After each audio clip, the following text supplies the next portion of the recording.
Great. Okay, my name is Michael Paul, and I am the team leader for the Penn State Lunar Line team. And in this presentation, I'm going to tell you a little bit more about that. But just as a primer for it, right here in State College, we're going to build a spacecraft that is going to fly and land on the moon. Who thinks that's pretty neat? Good. All right. Excellent. But before the spacecraft works, okay, who knows what this is? Sunset. It's a sunset. Very good. This. I could have guessed that. Yeah. What is it? I think the spot is Venus. That's the planet Venus. It just recently passed directly between the Earth and the Sun, and you could see its shadow. Right? You could see the dark side of Venus. It blocked some of the sunlight. So now hold up your hand to the light, okay? Right? And imagine that your hand is Venus and it goes across the sun. Okay?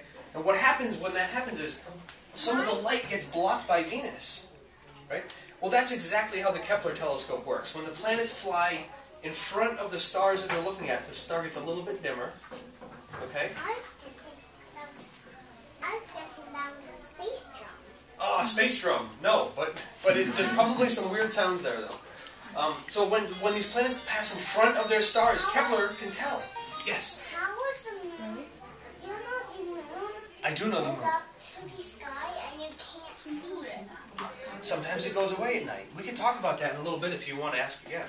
That's a really interesting thing. Do you like watching the moon? I do too. It's really neat. And so Kepler has been looking up, and it sees all these different planets. One of the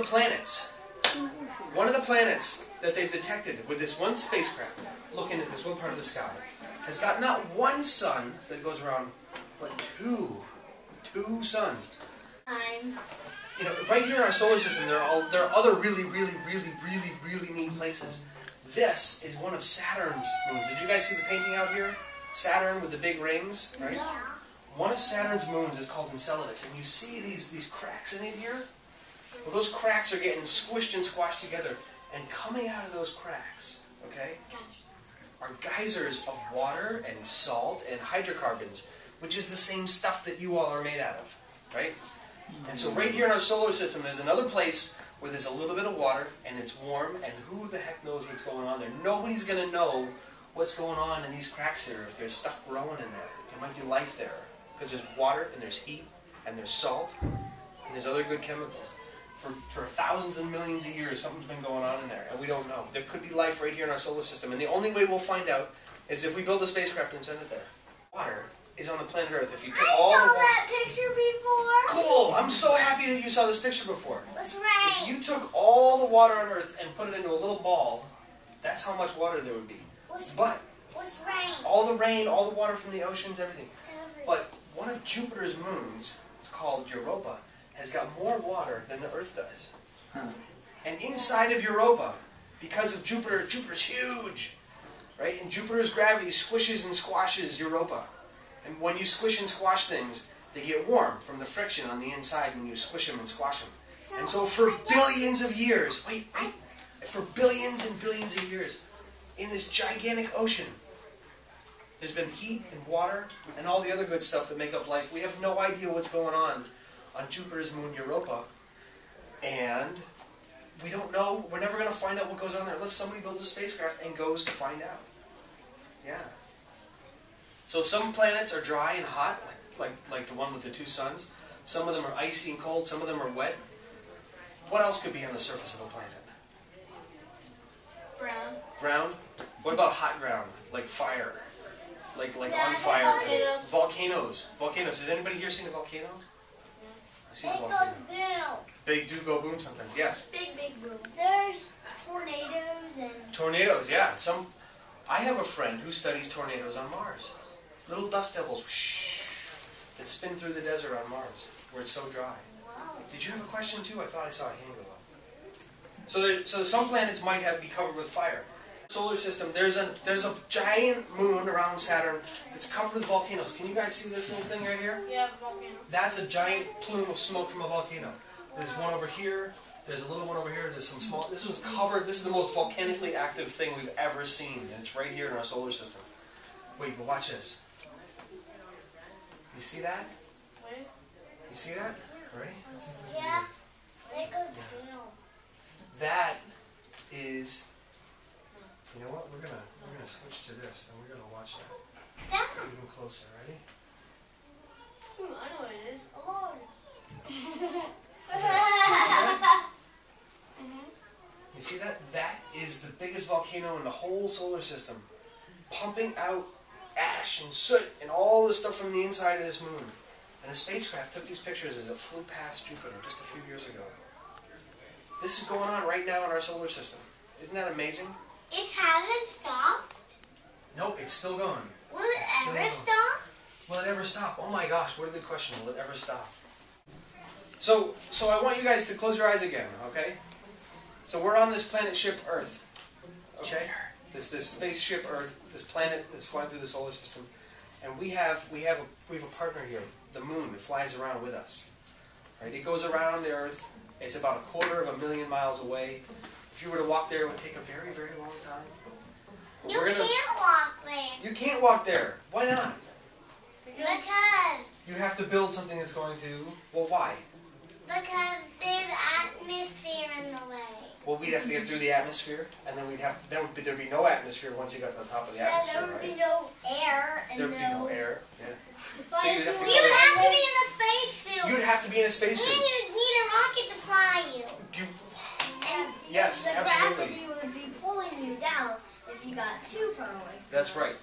What about you? Okay, so one, you'd have to break through gravity. Mm-hmm. And then two, once you're out of the atmosphere, if you're walking there, like she said, you need a spacesuit. But you couldn't even push, there's no ground. There's no friction. Yeah, there's no friction. That's right. You need to push against something, and that's where rockets come in. Now all these talk about spacecraft and stuff. What we're doing right now over on campus at Penn State, and the students that were here making rockets with you guys, little rockets, we are working to build a spacecraft that we're going to put on a big giant rocket and send to the moon and land on the moon. It'll be a robot. There won't be anybody in it.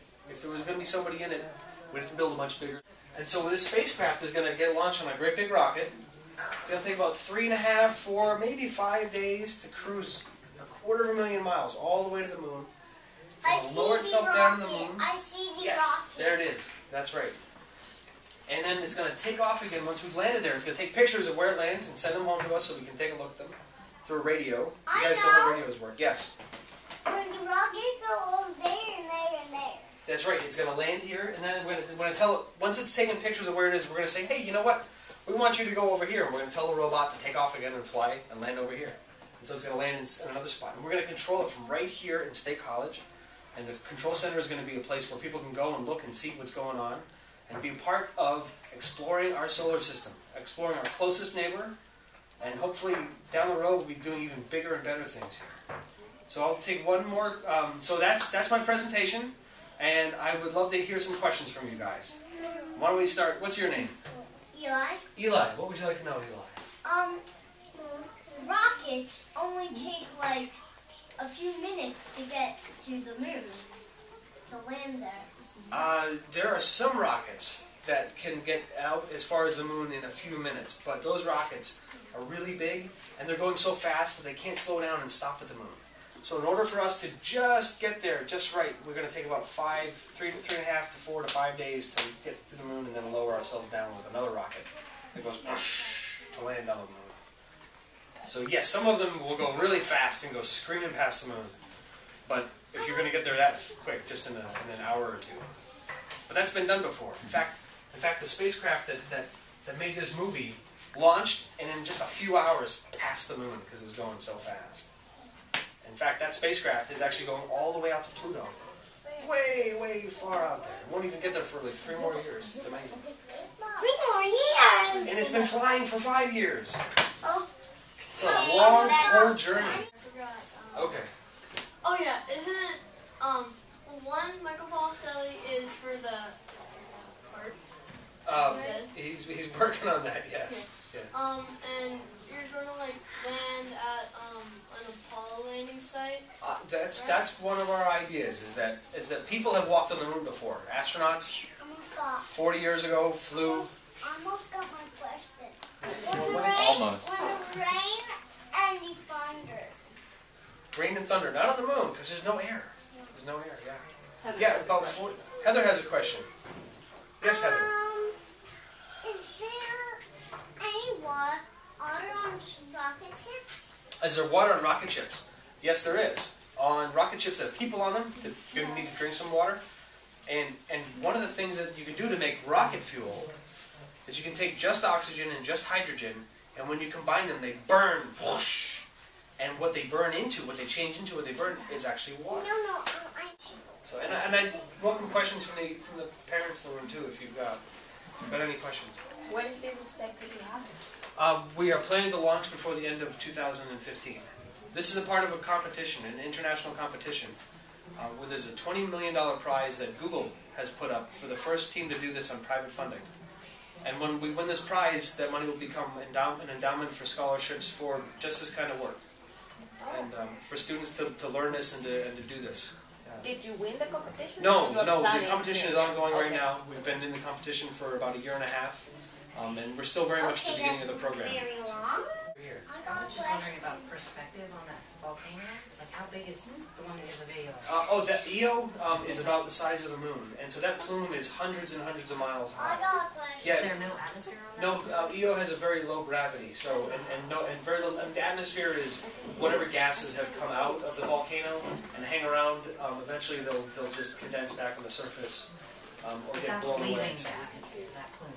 Yeah, that's huge. If that were here on Earth, it would tower up above our atmosphere by hundreds of miles. Our atmosphere is about 100 miles deep, and then there's nothing. So how big is the volcano?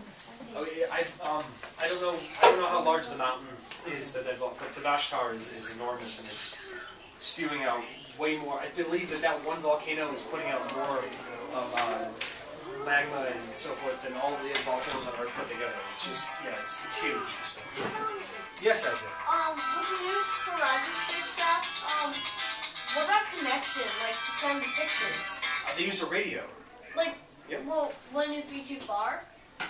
Well, you know what? Eventually, it'll get so far away that its radio signal will get so weak that we can't detect it here on Earth anymore. But we use antennas that are bigger than this building to listen to that signal. And so we have a really, really huge antenna on one side, a little small antenna way out by Pluto, and just enough power in the transmission so that we can detect the signal and turn that signal back into a picture so we can see the pictures. Yes, Clifford?